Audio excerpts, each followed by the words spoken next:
কেমন আছেন? আমি তো আলহামদুলিল্লাহ ভালো আছি।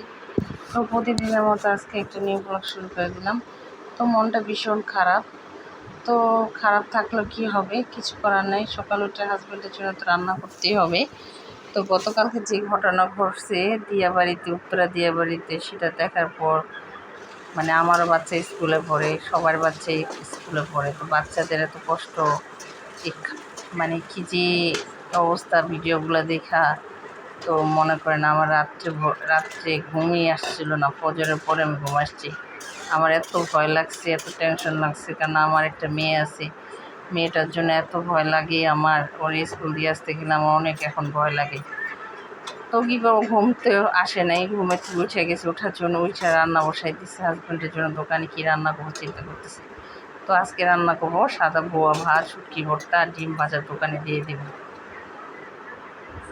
তো এই তো মেয়ে নিয়ে স্কুলে যেতেছি। তো মেয়ের আর স্কুলে রেখে আসবো না, তো আগে মেয়েরে রেখে আসতাম স্কুলে, এখন মেয়েরে নিয়ে বসে থাকবো, তারপর মেয়েরে নিয়ে তারপর বাসায় আসবো। তো মেয়েরে নিয়ে আমি স্কুলেই বসেছিলাম, বাসায় আসি নাই। কাজ আমার একটু দেরি হোক, তারপর আমার মেয়ের আমি একা রেখে আসবো না। তো মেয়েরে নিয়ে স্কুল থেকে একবারে চলে আসছি, বসেছিলাম। আইসা অনেকগুলো কাপড় চোপড় দিয়েছি, মেয়েরে নাস্তা খাওয়া, মেয়েরে দিয়ে বসে একটা কাপড় চোপড় দিয়েছি, চাদর টাদর। তো আসার সময় এগুলো এসে বিলাতি কাপ, আমাদের বিক্রমপুর বাসা বিলাতি কাপ আর কিছু কলা মেয়ের জন্য নিয়ে আসছি স্কুলে আসার সময়। তো আমার মেয়ে কার্টুন দেখতেছে, তো আমি একটু কাটাকুটা করবো, যেহেতু দোকানে আজকে বউ ভাত দিয়েছি।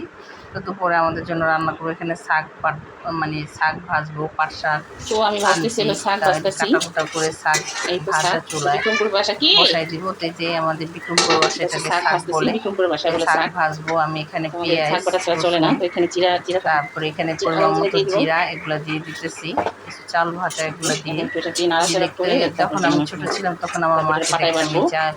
এই শাক পাতার ভিতরে কে কে আছে আমার মতো শাক বাটা চাল, খাও? তেজপাতা, সব এগুলো অঞ্চলে অনেক খায় না, মানে অনেক আমাদের টেস্ট বিক্রমপুর ছিল, অঞ্চলে শাক বাটা খায়, তো মজাও আমি ছিল। খাই। শাকটা খেতে মাঝে অনেক মধ্যে মজা, খাই না, সবসময় বিশেষ খাওয়া করে হয় না। তরকারিতে দিলে, যে কোনো একটু ভাজা বাটা কাজ মাছের করতে ভালো সাথে লাগে না দিলে আমার। অনেক মজা লাগে। তারপর স্বাদে তো তরকারি স্বাদের আমাদের জন্য করতে হয়। বিক্রমপুরের তো এই মানুষ যে এই শাক আজকে ছাড়া যদি সকালে চলেই না। বউয়ের নামাজ তো আমি পাটাই সবসময় দিছি পারি না, ভাতও। কারণ পাটার কাজ হ্যাঁ করতে মা, গেলে আমার একটু ভয় বাড়িতে লাগে, বসেছি ভাত আমার কি পাটা কাজ করতে ইচ্ছা করে রান্না না। করেছি, তো গরুর আমি মাংস। জিরা ফাঁকি দিয়ে এখানে খাওয়ার ট্রাই গরুর মাংস করি। নিচ্ছি, গরুর মাংস তো রান্না করবো। আর বেশি এদিকে বেশি স্পেশাল করে কাটা আমি আছে, করবো, আর শাক শিং মাছ দিয়ে কাটবো। পেঁপে তো দিয়ে রান্না এখানে করবো কিছু মেয়ের গরু জন্য। মাংস দিছি, আর রান্না করবো হচ্ছে বাবার আমার জন্য রান্না ফেভারিট করবো। শাক ভাজি। আর পেঁপে দিয়ে হ্যাঁ মেয়ের মা, জন্য শিং মাছ এই যে রান্না পাট করবো, আর শাক আমার জন্য ভাজি একটু করবো। পাট শাক রান্না কি করবো। তো এখানে আমি শাক শাকটা ভাজতেছি, হয়ে গেছে, শাক আমি ফাইটটা চালা বাড়ায় আবার ভাজবো। তো এখানে আমার মেয়ের জন্য পেঁপে দিয়ে শিং মাছ বসাই দিয়েছি, মেয়ের জন্য আজকে আর ডাল ভাত রান্না করবো না। এই তো। আর বাহিরে প্রচুর কি বৃষ্টি সাজাইছে, মানে বৃষ্টি হইব মনে হয়, আকাশ ভার হয়ে আছে। গরুর আর মাংসের পাশের জন্য তেল চুলায় বসাই এসে দিছি, পাট শাক বসাই দিছি। এখানে গরুর মাংসটা গ্যাস ভুনা তো করবো। আসছে, আর একটু এখানে শিং রান্না মাছটা করতে কেটে হতে দেবো। লেট হয়ে যায়, তারপর কিছু না, আমি সমস্যা হয় না, আমি একটু লেট করে খেতে পারি, সমস্যা হয় না।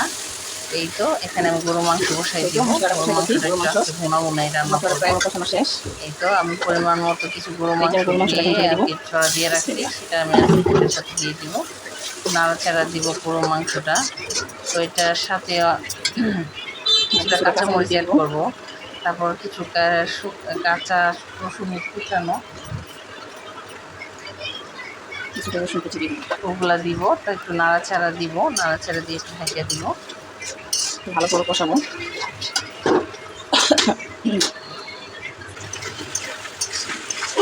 আল্লাহ সবাই সবাই, তোরা যে দিয়ে বাড়ি যে ঘটনা হয়েছে, ঘটনার জন্য সবাই সবার কাছ, যে যেখানে আছে সবাই সবার বাচ্চাদের জন্য, সবার যে বাচ্চাদের জন্য, নিজেদের বাচ্চাদের, নিজের হোক, সব সন্তানই একই। তো সব সন্তানের জন্য, বাচ্চাদের জন্য, মাদের জন্য সবাই দোয়া করবেন বেশি বেশি এই তো করে। আমার শাক নামাজ পাতা, পড়ার এই সময় ওদের জন্য দেখেন শাক পাতা হয়ে মোনাজাত গেছে। করবেন, দোয়া করবেন, আল্লাহ যেন এটাকে অবস্থা বলে বেশি করে। শাক।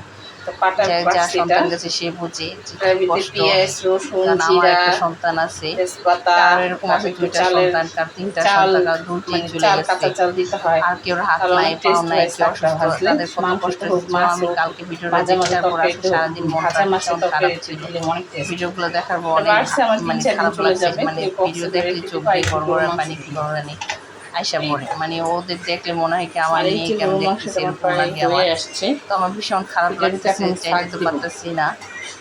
যাই হোক, আল্লাহ ভরসা, সব তো এটা আল্লাহর দিয়েছে পুরি ইচ্ছা। বানাবো আমি, পুরি যাই হোক, দেওয়া হইতেছে সবাই পানি। সবার জন্য দোয়া করবেন, আর যে ট্রাই যেখানে করে দেখি আছেন পুরি ভালো বানাতে পারি থাকবেন, কিনা, সুস্থ চেষ্টা করবো। থাকবেন। সব বাচ্চাদের দেখে শুনে রাখবেন। প্রচুর বৃষ্টি হইতেছে, এখানে যে দুধ বসাই দিচ্ছে 1 কেজি দুধ, আমি এটা পুডিং বানাবো। তো দুধটা চাল দিয়ে বৃষ্টি দিতেছিলাম। হইতেছে। হঠাৎ করে দেখি বৃষ্টি শুরু হয়ে গেছে। তো আমি চাইছিলাম যে একটু বৃষ্টিতে ভিজতে, তো বৃষ্টিতে ভিজতে পারিনি, কারণ ঠাড়া পড়তেছে, বিজলি চমকাইতেছে, তো আমি যাই না বৃষ্টিতে ভিজতে।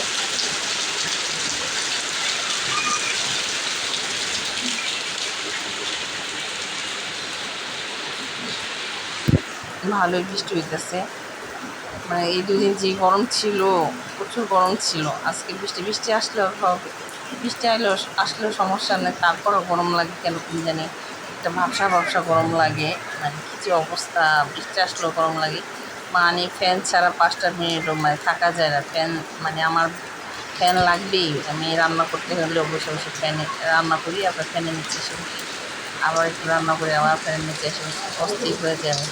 আমি গরমে রান্না করে থাকতে পারি না, আমার চুল জ্বালা পোড়া করে, কী অবস্থা। যাক, বৃষ্টি আসতেছে, বৃষ্টির সাথে সাথে আমার কাজগুলো হইতেছে, আমি রান্না করতেছি আর বৃষ্টি দেখতেছি, ভালো লাগতেছে, একটু আসতেছে, আবার রান্না করতেছি, আবার একটু নাড়াচাড়া করে তরকারি, আবার নাড়ি, আবার আসি। তো ভালোই লাগতেছে আমার বৃষ্টি আমার ভীষণ পছন্দ। বৃষ্টি মানে বৃষ্টি আসলে আমার খুব ভালো, বৃষ্টি দেখলে মনে হয় যে আমি খাতা, মানে আমাদের দেশে খাতা বলে, খাতা গায়ে দিয়ে মনে হয় শুয়ে থাকি, এরকম লাগে। বৃষ্টি দেখলে আমার খুব ভালো, বৃষ্টি দেখলে আমার খিচুড়ি খেতে ইচ্ছে করে, বৃষ্টি দেখলে আমার বিরিয়ানি খেতে ইচ্ছে করে। যাই হোক, বৃষ্টি শেষ, আমার কাজ শেষ, খাওয়া দাওয়া শেষ। আমি এখন পুডিং বানাবো। এই যে এখানে খাওয়া দাওয়া করে এই তো আমার মেয়ের জন্য এখন মেয়ে আবার বায়না করছে আমার পুডিং বানাও। মেয়ে খেতে চাইছে যে এখানে আমি তো পুডিং বানাতে পারি না, তো আমি ট্রাই করতেছি ফার্স্ট টাইম আর এই পুডিং 3টা ডিম বানানোর নিছি, আর জন্য। কিছুটা দেখি বিস্কিট পারি পাউডার কিনা। আমার কাছে বিস্কিট গুঁড়া দিব, আর এই তো চিনি নিছি। তো এখন আমি সব কিছু এই পাতিলের সাথে ভালো করে মিক্সড করবো, তো পুডিং বানাই আপনাদের সাথে শেয়ার করি। এই তো এখন আমার পুডিংটা দুধ টুধ সব মিশে ফেলাইছি, এটা সব একসাথে ব্লেন্ডার করছি। তো আর এই যে এই বাটিটা দিব, এটাতে বানাবে চশমানটা। তো আমি এটা চিনি শিরা নিয়ে আসতে করে নিছি, ক্যারামেল বানাই নিছি। এখন এটা আমি এই যে চাটনি দিয়ে দিই, এই চাটনিটা দিয়ে ঢেলে দিব। এই যে আমাদের পুডিং হয়ে গেছে। এখন এই যে এই সিস্টেম করে আমি দিচ্ছি, তো আমি এখন চুলাটা অফ করে দিব। তো আমার পুডিং হয়ে গেছে, দেখি। ও গরম, আমি কীভাবে দিছি, রাইস বাটিতে দিয়ে তারপরে দিচ্ছি, কীভাবে হয়েছে দেখি। মাশাআল্লাহ, সুন্দর হয়েছে। এখন আমি এটা ঠান্ডা হলে ফ্রিজে রাখবো। তো এই যে ফার্স্ট টাইম এত সুন্দর করে পুডিং বানাতে ট্রাই করলাম, তো মাশাআল্লাহ অনেক সুন্দর হয়েছে। পুডিং মেয়ে দুষ্টামি করতেছে, আমার পুডিং বেশিরভাগ নষ্ট হয়ে যায়, আর সুন্দর হয় না, হয় নরম হয়ে যায় না কাঁচা রয়ে যায়। তো এইবার প্রথম ভালোই বানাইলাম, সুন্দর মতো হয়েছে, কারণ খেয়ে দেখতে হবে কেমন হয়েছে। তো মেয়ে তো আমার অনেক খুশি পুডিং দেখে। তো এটাকে এখন কাটবো, তারপর আমরা খাবো, তারপরে মেয়ের বাবা আসলে খাবে। তো কে বলবেন যে কীরকম হয়েছে, প্রথম বানাইলাম এত সুন্দর করে। যা দেখে আমরা এখন কাটবো। আমি কাটো তো, হ্যাঁ কাটো। তো মেয়ে কাটবে পুডিং এখন, এই যে দেখেন। মাশাআল্লাহ মাশাআল্লাহ, এই তো আমার মেয়ে খাবে এখন। আমু পুডিং খাবে, তো আমার মেয়ের খাওয়াইনি, ছুরি রাখো রাখো সাইডে। আমার মেয়ে খাবে এখন, তো মেয়ের খাওয়াই দেবো কখন। মজা হয়েছে, মজা হয়েছে।